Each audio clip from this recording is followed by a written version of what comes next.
So there's no excuse.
Jolly Giganti.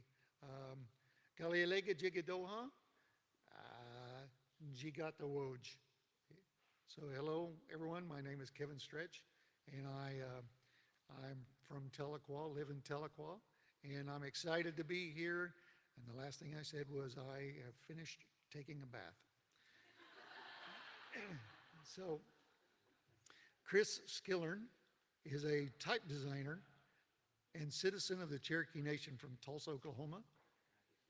A 15-year-long obsession with drawing type led Chris to Type West, the Letterform Archive Type Design Certificate Program in 2021, where I will slow down because apparently we're not quite ready to start.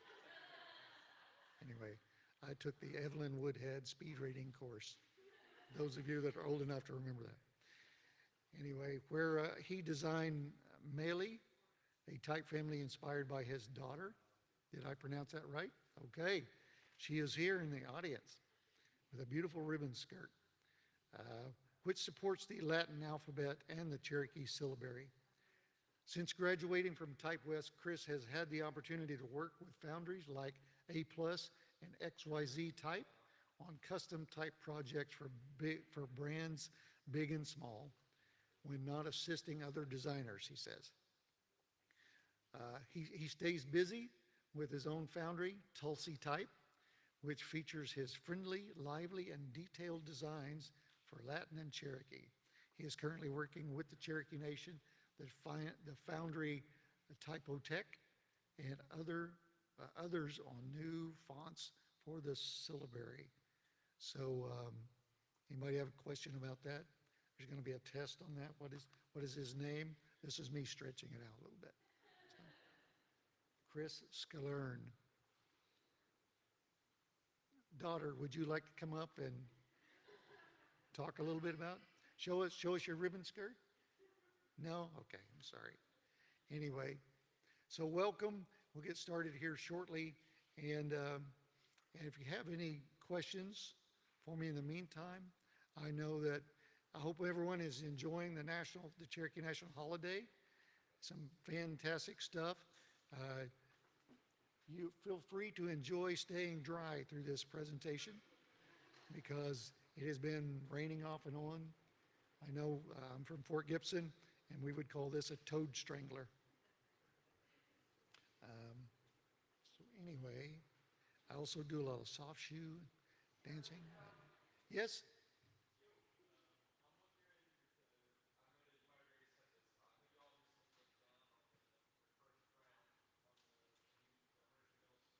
Yes?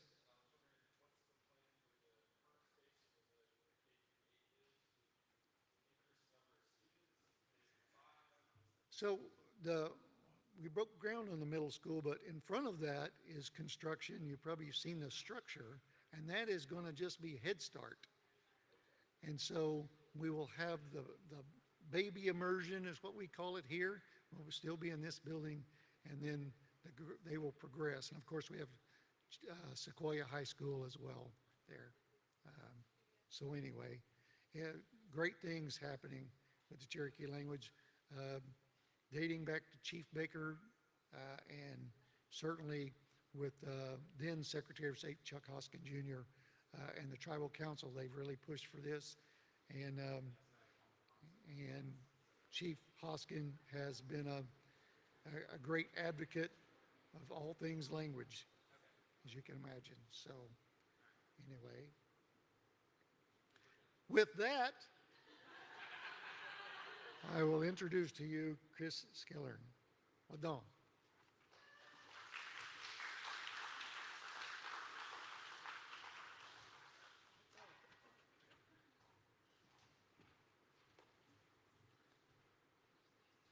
Okay, hold on one second here. I just want to make sure everything's working.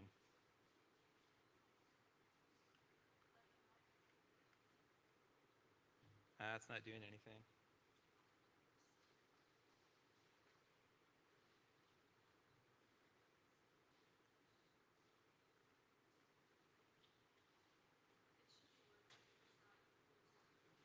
Okay. Sorry, technical difficulties. Okay. At least everyone's inside from the rain.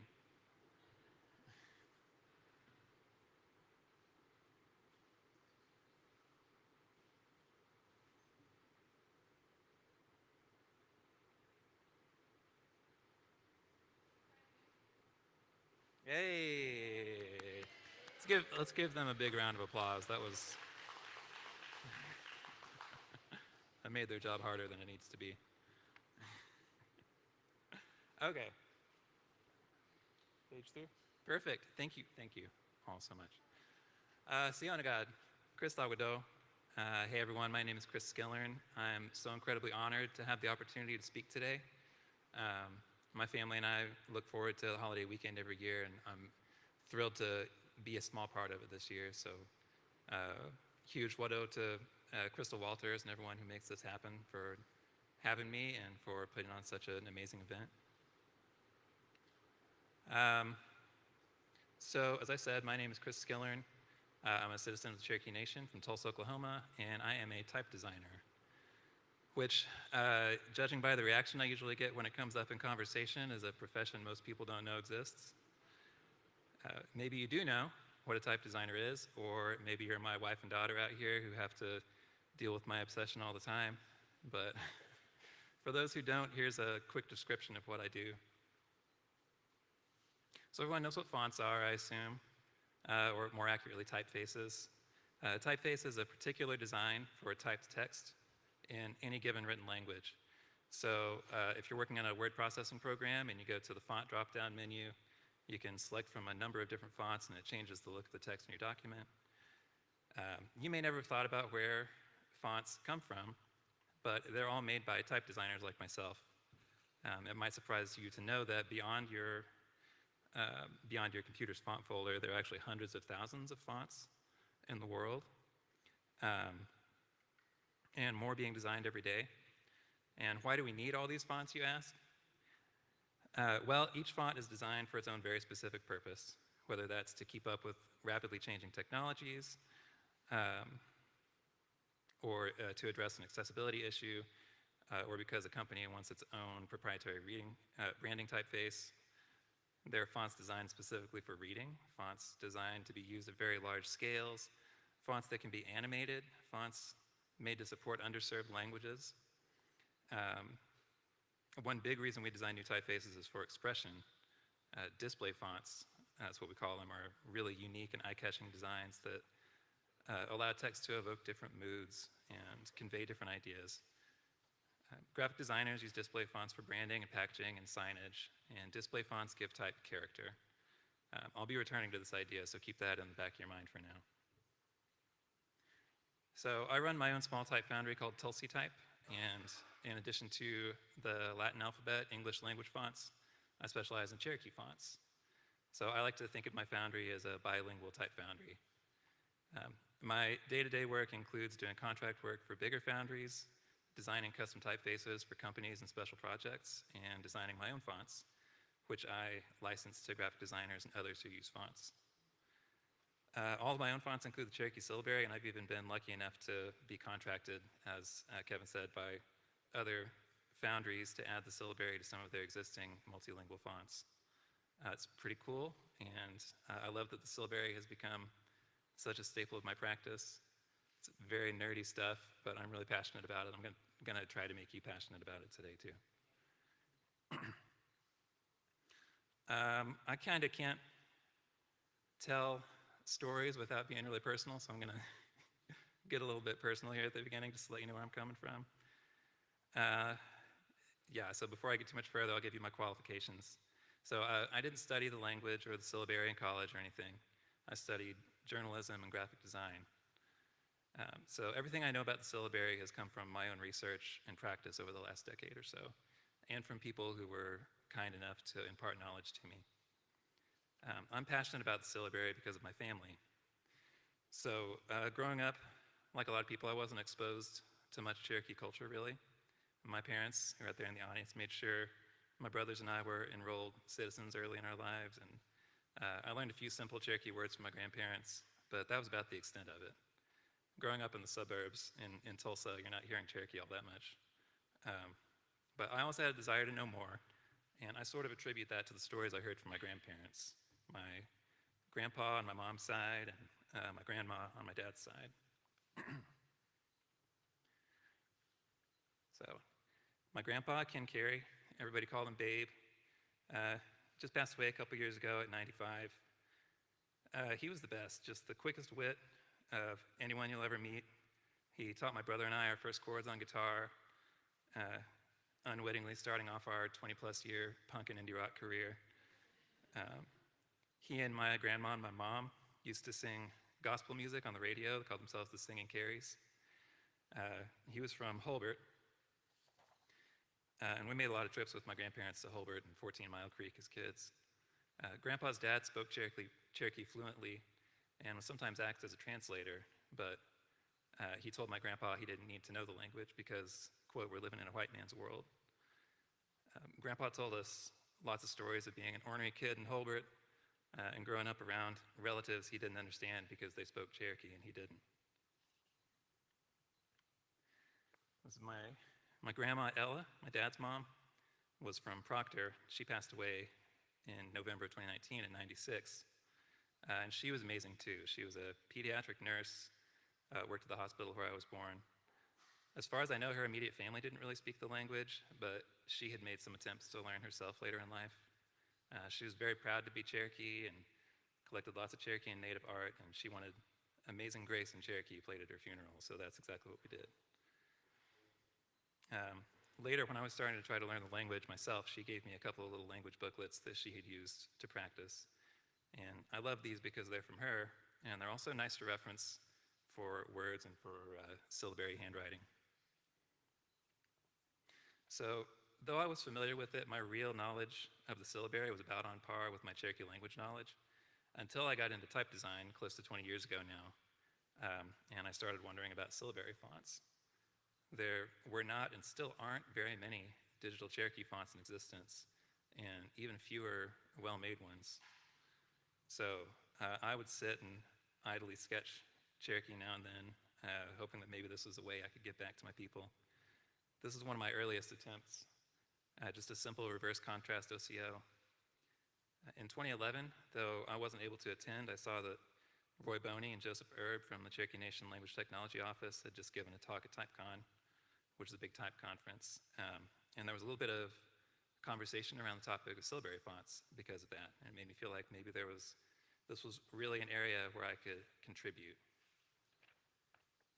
So I started looking for what else was out there font-wise for the syllabary. Spoiler alert, not much. For reference, this is more or less what's out there now, give or take a couple. I especially noticed the lack of Cherokee fonts from Cherokee designers, which is still the case. As you can see, not a wide range of styles either, so there wasn't a lot to work from. Aside from historical sources, handwriting, old Cherokee printing, and things like that, I had grown up seeing the syllabary here and there, but I didn't have a clear idea yet of the ideal forms for each character, typographically speaking. And then Mark Jamra, who's a wonderful type designer who I've gotten to know over the years, released Forius, in response to Roy and Joseph's call for more fonts. And it was one of the first sort of modern Cherokee fonts that I had seen with more than one weight and an actual italic, which had never been done before. It's all over the Language Center, actually, in the museums here in town, which makes them really happy. I always try to send them a picture when I see it in use. So I studied Forius carefully, and I watched Mark's presentation about it, the process that went into it, and that was all super helpful and inspiring. So at this point, I was totally fired up to get to work. Eventually, I started taking the online language classes through the Cherokee Nation, and that was when things really clicked for me. Seeing my teacher, Ed Fields, write the syllabary, connecting it to the sounds of the language in a meaningful way, and that was a really huge thing for me. So I dug in more, and I read more books about Sequoia and the syllabary, started coming up to Tahlequah more often to research and go to the museums. In 2021, I finally got the opportunity to do something I'd been wanting to do for a decade, which was to attend a real type design program when I was accepted to Type West in its first fully virtual year. It's a program based out of the Letterform Archive in San Francisco. I never would have been able to attend if it hadn't gone online following the pandemic, so that was one good thing to come out of the pandemic. I took the opportunity to design a type family that supports Cherokee, and my teachers were amazing in allowing me the freedom to do that. They even introduced me to Mark Jamra for the first time, and he gave me some helpful feedback. So this was my project from Type West called Meli, named after my daughter, Mary. It's inspired by her and children's books.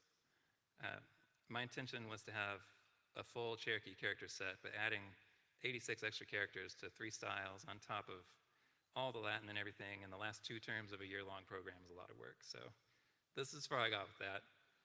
Looking back, there's a lot of things I would change, but I still think it serves its intended purpose fairly well, which is to aid in language learning for children. I was trying to make something that looked kind of fun. Since then, I've been able to connect with Roy Boney and Jeff Edwards and others from the Cherokee language program and get feedback from them, as well as find out what the typographic needs of our language community are.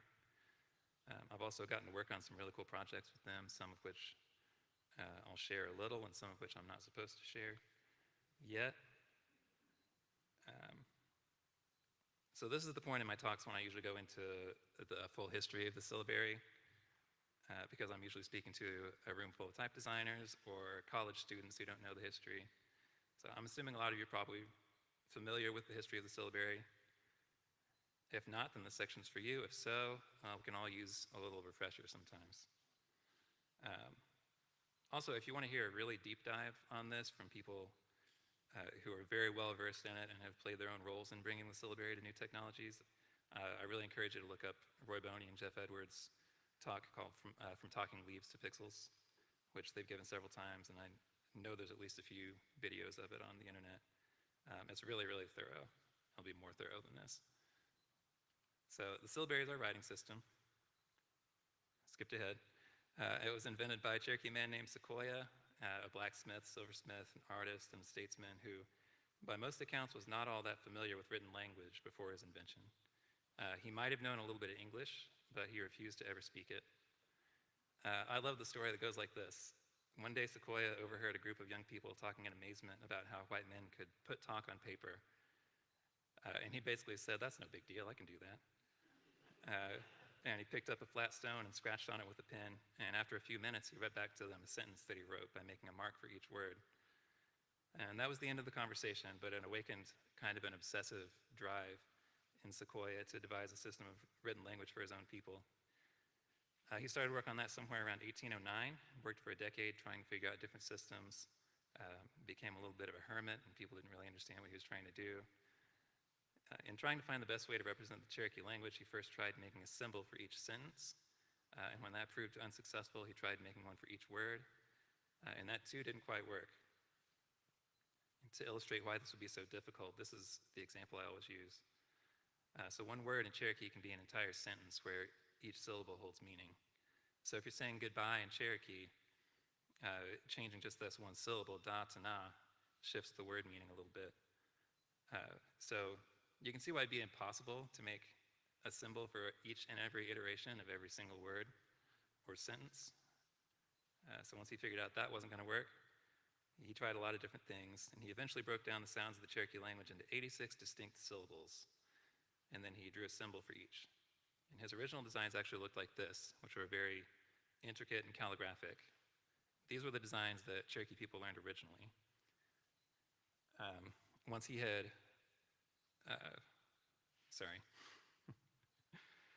developed these designs, he started sharing them with neighbors and family members who were all able to learn quickly. In 1821, Sequoyah formally introduced his invention, and within a year, 90% of Cherokee people could read and write the syllabary.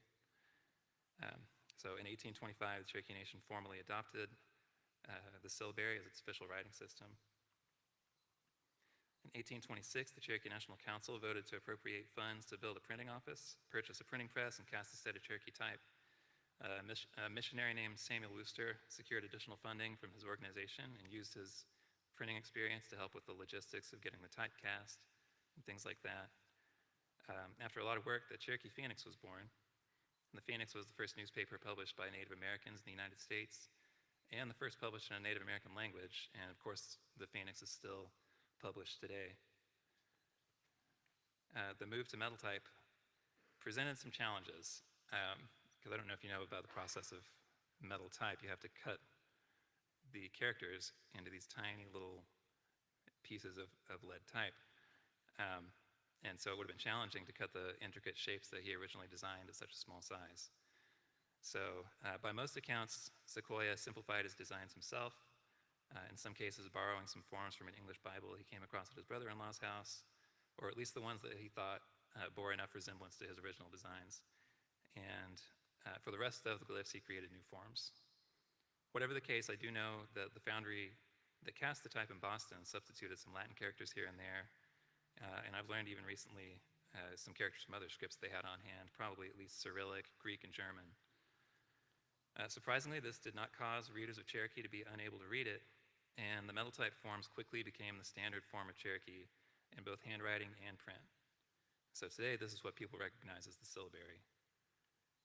Here's a better look at the difference between the original designs and the updated designs.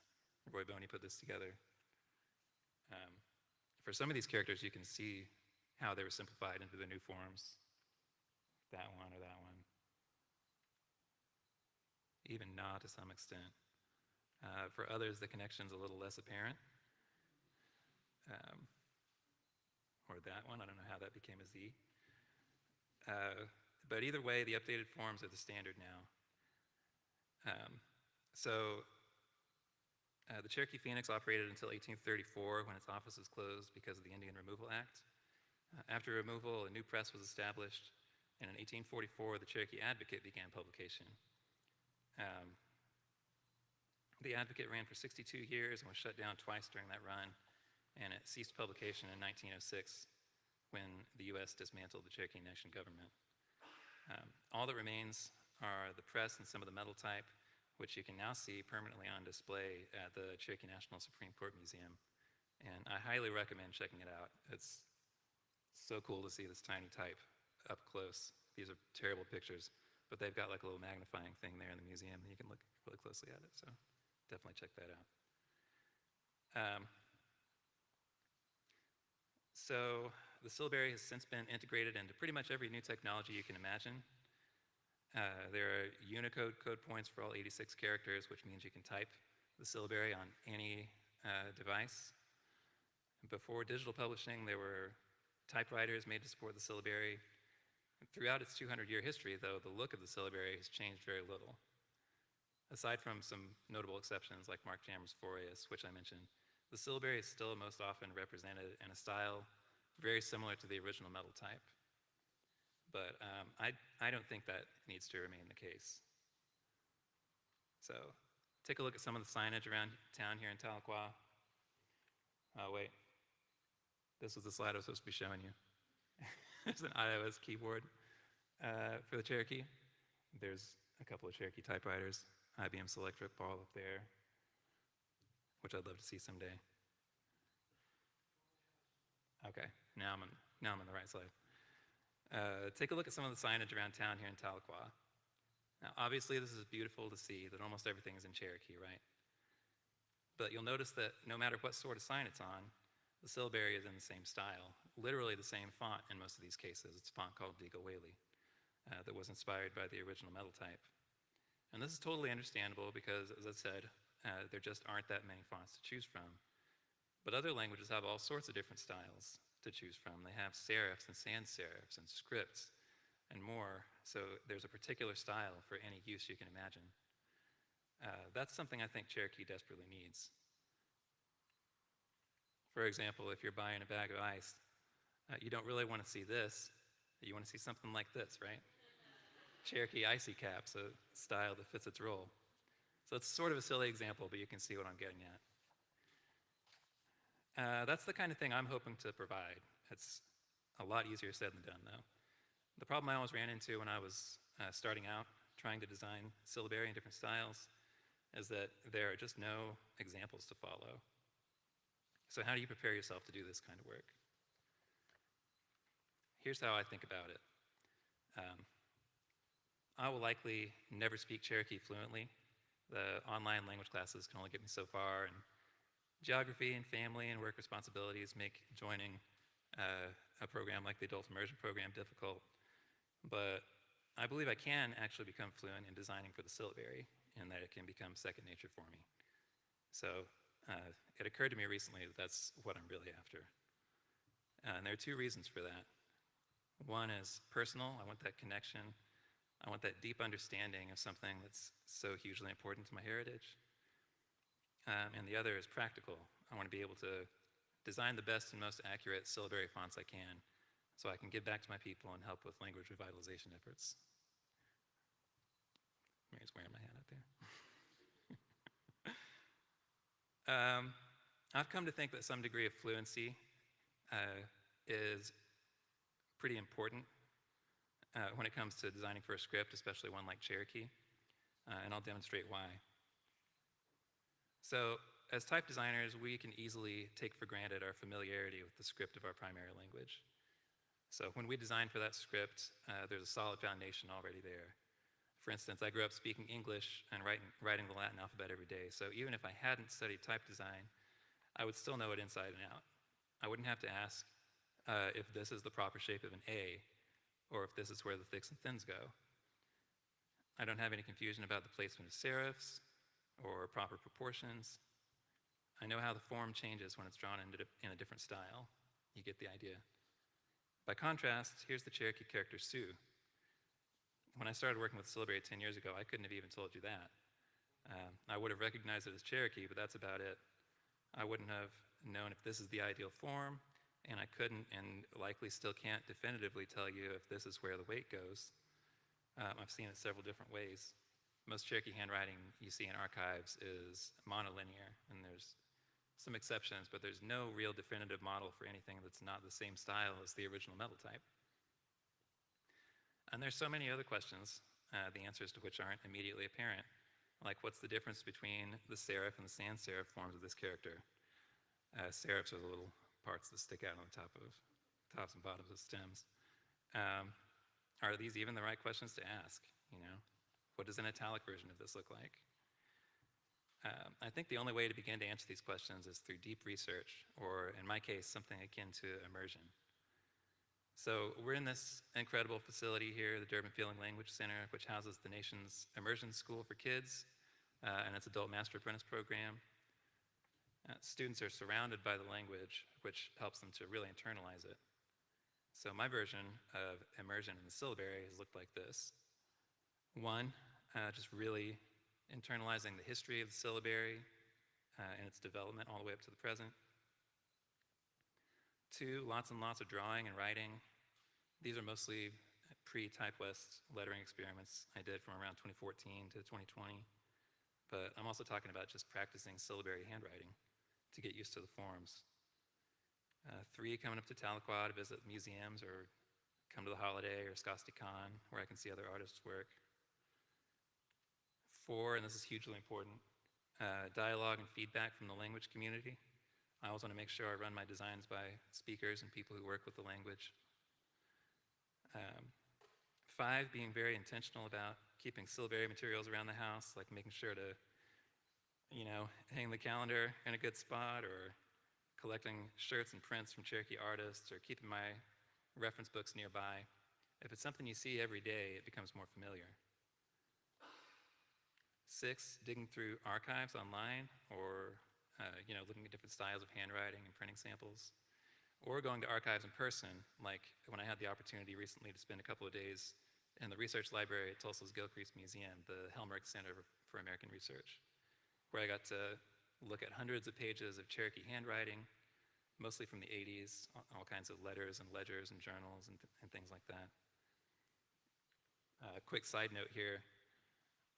One of the difficulties of designing in a different style for the syllabary is that the metal type models that fonts like these are based on just don't offer a definitive skeleton or form of the character. And a lot of these elements that look like serifs, like I was saying, the little parts that stick off the top and the bottom, if you don't know what a serif is, are actually integral to the form of syllabary characters. So how do you know the difference? I think handwriting takes away the guesswork. So after my research at the Helmerich Center, I came away with a deeper understanding of the essence of the syllabary's forms. And it was a huge help for a project I'm working on, an italic project I'm working on. And it also gave me some ideas for how you might develop a script font. Just an early idea I had. And finally, the most important thing is just doing the work. So I'm blessed to have a whole slew of syllabary projects in the works, each one in a different style, and there's nothing like just drawing these characters over and over again to help you understand them better. So the first and second are two typefaces I've been using throughout this presentation. The first I'm calling Tulsey Afternoons. It's a Latin and Cherokee typeface where I just kind of cranked the friendliness all the way up. And we don't really have anything like this for Cherokee, just a really bouncy, friendly font. Here's some risograph prints I had made with the full Cherokee character set. It also has multiple weights, so it goes from light to super bold, which is something we don't have in Cherokee fonts at the moment. Second is this font I'm calling Choke Cherry, which I've borrowed a little bit from syllabary handwriting to make these sort of more flowy forms. Next is this project I got to work on a year or so ago with Jeff Edwards. This is a handwriting sample from the Cherokee translator David Crawler, and we turned it into a handwriting font. So it's hard to see up there, but that's how it looks on a page. Here's a bigger example. I think this is really cool, and I'm really thankful to Jeff and David for the opportunity to work on this. And also, I just love David's handwriting so much. It's so unique. I also have the huge honor of working with an amazing foundry from the Netherlands called TYPOGRAPHY to add Cherokee to their November and Lava families, which are two of their big multilingual font families. And this is a huge ongoing project, but I hope to be finished soon. I also started making this Cherokee font based on vintage wood type. This is for a poster collaboration with Jan Ballard from the graphic design program at TCU in Fort Worth in preparation for a talk I'm giving down there. It was supposed to just be these 3 words, but I couldn't help myself and I keep adding more characters. There are other projects I'm not at liberty to speak about, but I'm super excited to get them out there for those to see the light of day. So as you can see, I'm kind of swimming in the syllabary every day. So the next question is, has this helped me? And my answer is absolutely. Not only can I, on a good day, name any given character when I see it, but I know pretty much what to look for in terms of what's right and what's wrong in a given character. And whereas I used to rely a little bit more on the Latin characters in font as a starting point for their designs, I don't do that as much anymore. Now, some syllabary characters, as I mentioned earlier, are just repurposed Latin characters, but for the rest, I know the skeletons, I know what they're supposed to look like, and those characters are standing on their own in my head now, which feels good. And one really encouraging sign is that now when I send a font to Roy or Jeff or someone for feedback, I'm hearing back, looks great, and no notes. So even when I might like to have some notes, but that tells me I've got a solid foundation working. So another marker of my success is that my daughter has gotten into it now too. She made these posters about the syllabary a couple years ago and shared them with her 2nd grade class, and I was really proud of her. And she knows so much more about the syllabary and the language than I did at her age. So to wrap up, I just want to return briefly to the question of why do we need more fonts? So I know the syllabary itself is not actually the most important thing. The language is the most important thing, of course. And if the language can't survive, then the script serves no purpose. But I also believe there's a symbiotic relationship there. All this visual variety that I keep talking about that exists for other languages, that's a sign of a healthy and thriving language. So of course Cherokee people need usable and practical fonts. Excuse me, I'm messing up my slides. Oh no, I'm good. But I think we also deserve display fonts. I really, really believe that's important. Display type gives a language character, different moods and voices, and makes a written language come alive in a way that it just can't when all you have is newspaper type. At a recent Cherokee printing event I got to take part in a few months ago, Condessa Teehee asked one of the panels why we don't have something like a Cherokee bubble font. And so I showed her afterward that I'm working on one. Another Cherokee artist I know who's working on a comic book recently asked if I have any Cherokee comic book fonts, which I don't have, but that's on my to-do list. So anyway, there's a demand for different styles of type. And I also think that sort of stylistic diversity is really important for the vitality of a language. Because if a language looks cool, people, and especially kids, are going to say, I want to learn that language. In a talk I gave at TypeCon this July, I used this fictional book as an example of something I wish existed. Type designers reference books of old type designs constantly when we're working. And my shelf at home is filled with books dedicated to all kinds and styles and time periods of Latin type. But I can't tell you how much I would love to be able to find something like this on eBay or on the shelf at a bookstore. And then to have it and to be able to pull it off of my own shelf to reference. I'd love to be able to take a drive around town here and spot some kind of unique syllabary signage in a style I've never seen. That's the kind of stuff that kickstarts novel new designs. but the models for those sorts of things just don't exist. And that's the work I'm trying to do with my foundry, Tulsey Type, expanding the stylistic range of the syllabary, trying to give the syllabary the kinds of moods and voices that we take for granted in Latin and other scripts. I want future Cherokee type designers to have books that they can reference to inspire that sort of innovation. I'd love to see kids scrawling Cherokee lettering in the margins of their notebooks. I want the syllabary to be vibrant because I want the language to thrive.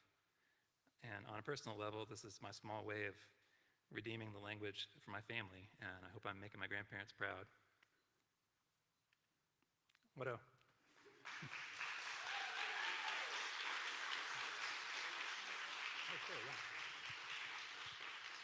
So we appreciate that's amazing, and as currently an amateur graphic artist, I love this stuff. And but we have time for a Q&A, and you know you truly made it when people steal your font, and you see that they're stealing it off the internet and using it for their own projects. So anyway, questions? We're using the microphone so that people at home can hear. Hi there. Thank you so much for your presentation. I'm curious, as you maybe first started or still continue to work, what type of design styles have you come across for the font that maybe you had to navigate away from because it took away from the accuracy of the syllabary? So like currently existing syllabary fonts that I kind of have to stray away from? Yeah. So actually the one that I mentioned, Digawele, that you actually see everywhere, Jeff Edwards warned me against that one. And I already kind of had that sense because it's not very cleanly drawn. But he pointed out some things that are inaccurate in it also. So that's one. There are a lot of amateur fonts that you can find out on like dafont.com or places like that, which are not at all accurate, so definitely steer clear of those. But yeah, there's I'd say like 3 or 4 really good ones that I can use for reference. And they're all kind of in the same style, but yeah. Thanks. I think you did exactly the right thing when you went to the handwriting again, because separating out, like you said, the serifs, it's kind of like, where does the letter form begin and where is the decorative parts, the stylistic parts. Right. And because it was such a mishmash, it became hard to tell. And it's always been confusing and strange, like what are the forms? And anyway, this is more of a comment, but if you thought about taking somebody who does Spencerian script with ink, or somebody who does a sign painter who does casual, or if you've approached people with the idea of teaching them the basic form and seeing what they came up with, just an idea. I've got a couple of people who have asked me to help them to kind of consult with them to help them add Cherokee to their existing fonts.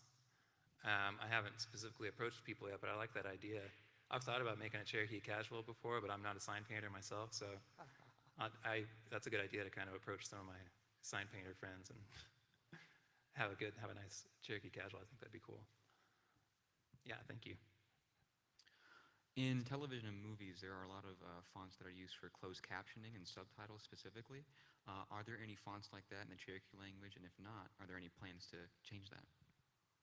That's a good question. There aren't any that exist that I know of. I'm trying to think what. It'd probably just be a style that's really optimized for readability.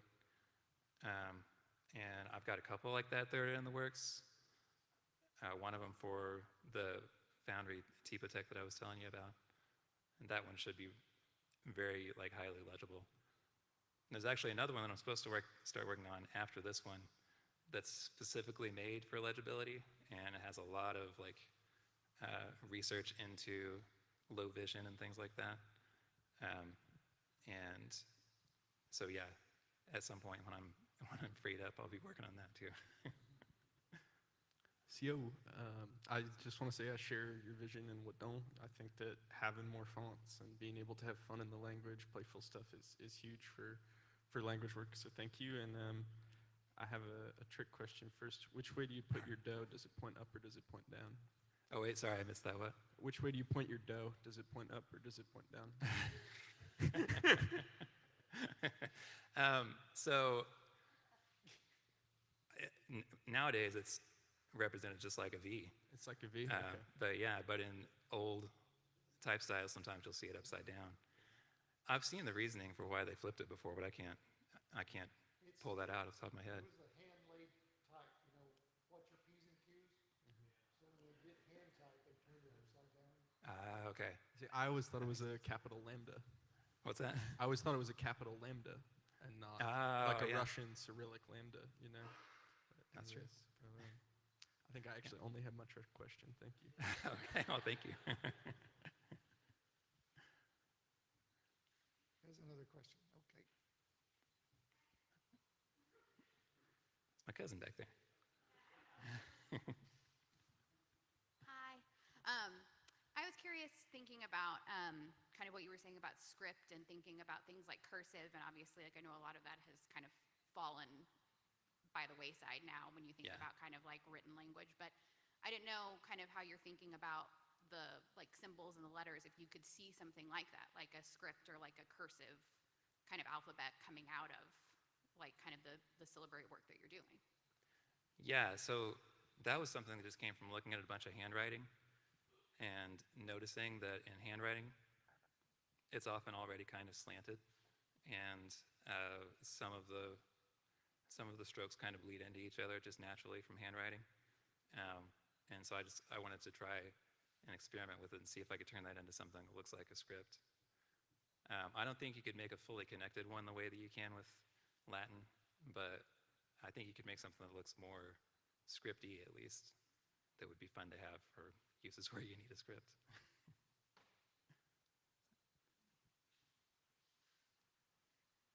I feel like Phil Donahue. Are you working on any fonts designed to be cast in metal type, or working with any letterpress printers or anything like that currently? No, I haven't had the opportunity to do that. That's something I'd really like to do. I know there's a couple of presses, Swamp Press, I believe, and I think they're in Georgia or North Carolina, has a set of Cherokee types that they use. And I know they make type too, so I'd like to talk to them at some point about that. I think that would be cool. I've got actually for this, if I can go back to it.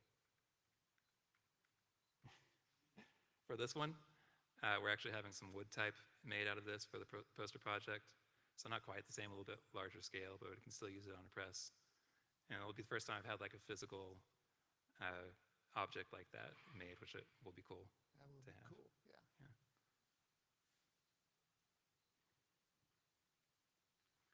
And back in the east, Cherokee has, you know, the Cherokee press that at the old village, and so you can still buy apparently the lead Cherokee font. It's still made, you know, for one or two people, but you know, it'd be kind of cool to have the whole font in Yeah. lead type. I'd love to get my hands on that. You've talked about the skeleton of the letter and trying to figure out what's the essence of the shape that needs to be retained. Yeah. Is there some sort of, but is the process of discerning that, is that entirely is that just a subjective process that you go through talking with a few folks at a few language experts here, or is there a more formalized process through the tribal government that attempts to sort of, identify this font as certifiable, as genuine or accurate? Or It's kind of just, a case-by-case basis. Roy Boney and Joseph Erb did put together some like raw skeletons several years back based on just like surveying the language community. And so I usually put that in here. I don't know why I didn't put that on here, but I have that to reference. And then it's like a process of elimination, just kind of looking at different fonts and figuring out what works. And then also handwriting, just to see where, like, is this mark in this character? And if not, then that's probably just a serif. If it is, then it's like a crossbar that needs to be there. But yeah, and then I just show them to people in the language technology office, make sure that everything looks good. But yeah, it'd be nice if it was more formalized.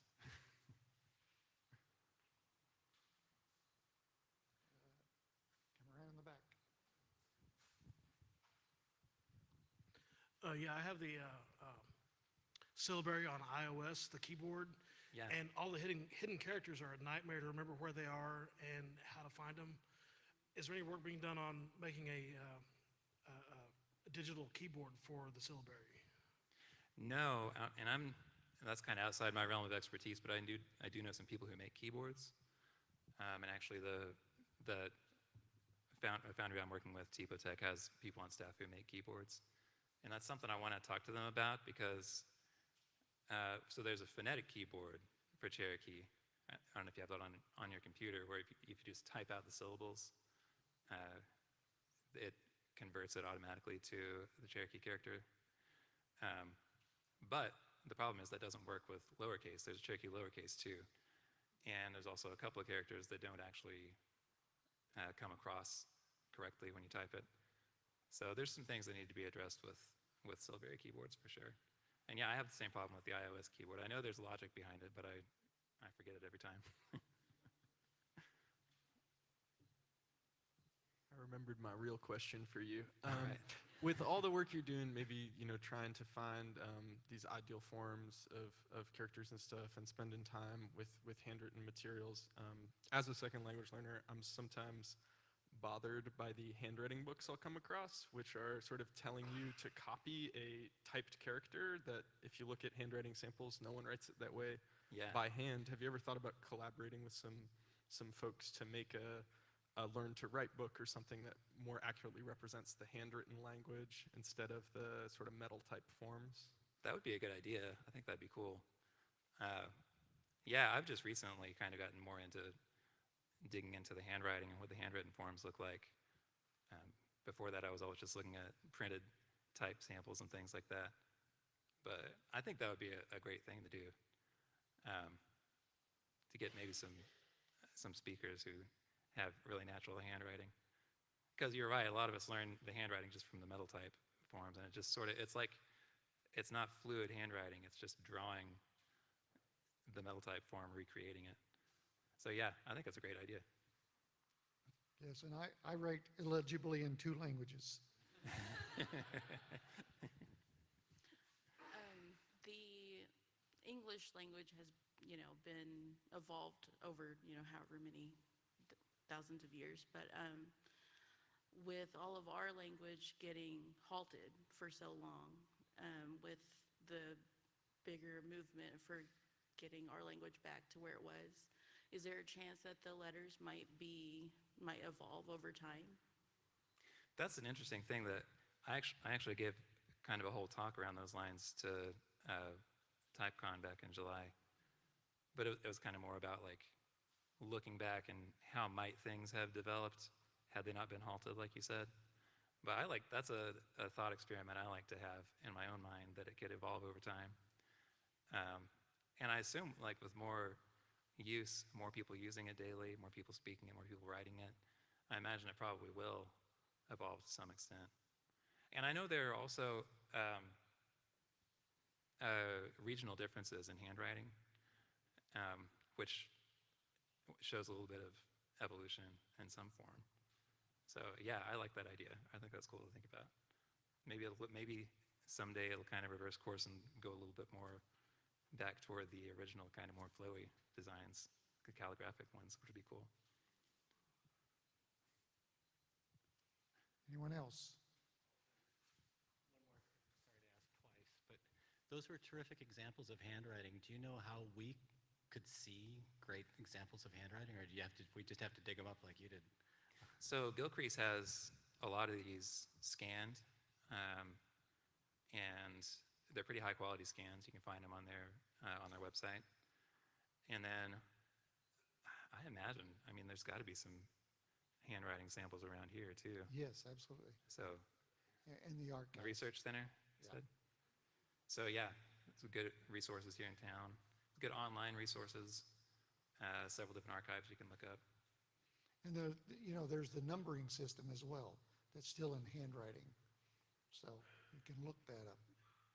And I think Gilcrease has that also, and actually in Sequoia's handwriting too. Right. And I think we have it in PDF form online at learn.cherokee.org. Anyone else? Meli, you have a question you want to ask Dad that no one else knows but you? No. All right, thanks. All right, well, Chris Skellern. Well, thank you all so much. I really appreciate it.